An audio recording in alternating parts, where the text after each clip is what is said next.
Hi, I'm Uncle Al, and I'm here to tell you what I'm sure you didn't learn in school, what you may not have gotten from your folks, and I'm very, very sure you didn't get from your Sunday school teacher.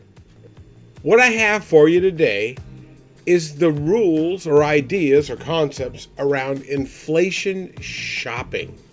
Inflation shopping? Well, it's January 2023. There is inflation everywhere. You can't avoid it.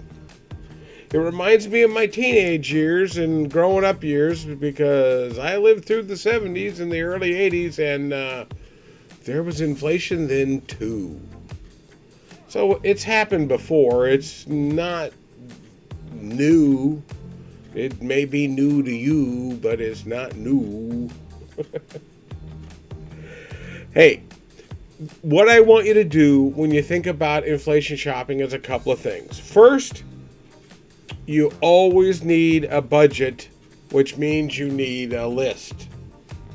Let me say that again. You need a budget and you need a list. Okay? Those are requirements. Those things you need. Why do you need the list? Well, that's because then you don't stray off. And please, for those of you that get loaded, don't go to the grocery store high. You will buy crap you should not. Don't go to the grocery store hungry. They have done studies on this. Now, when you're dealing with your shopping list from your budget, you'll have two components, or I suggest two components.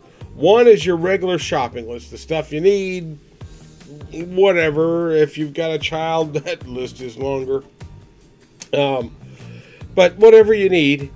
And then, so that's the regular part of the list. And then I want you to have a part that's called for doubling. And let me tell you why you need the doubling budget. And the doubling budget of the overall, of the 100%, you need about, 80% or 75 or 85, depending on your needs, to be that regular budget, and then the 15 to 20% being on the doubling. And what I want you to do is you're taking steps to avoid how inflation bites into your dollar.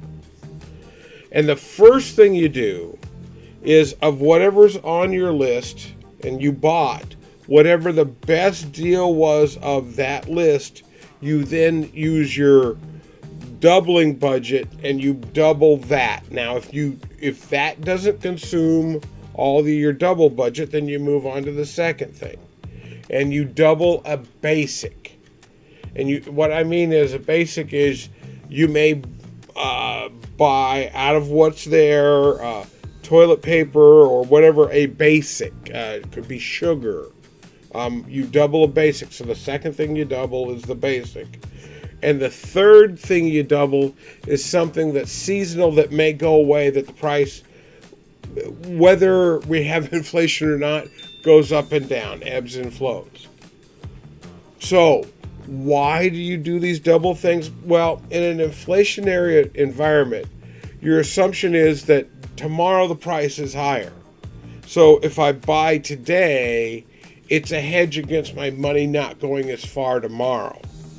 And that's why you have these doublings. You double the best thing in your basket.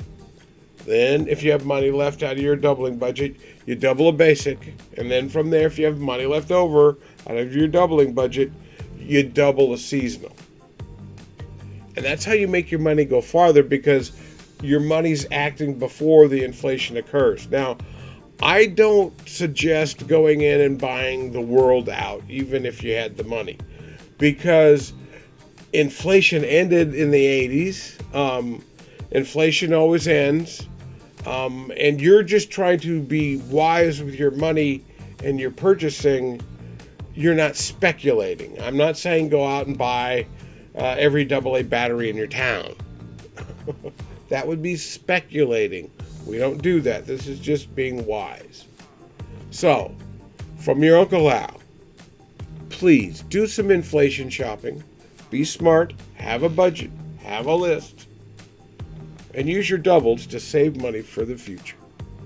Hey, I'm Uncle Al, and I'm here for the Markus of Americus Project, where we're trying to put politics back in the lane it belongs. You can find about Markus and what Markus does at the Markus of Americus site on Locals, where you can also donate to help with those things, or these Uncle Al videos where I try to share a little bit of my Uncle Al wisdom.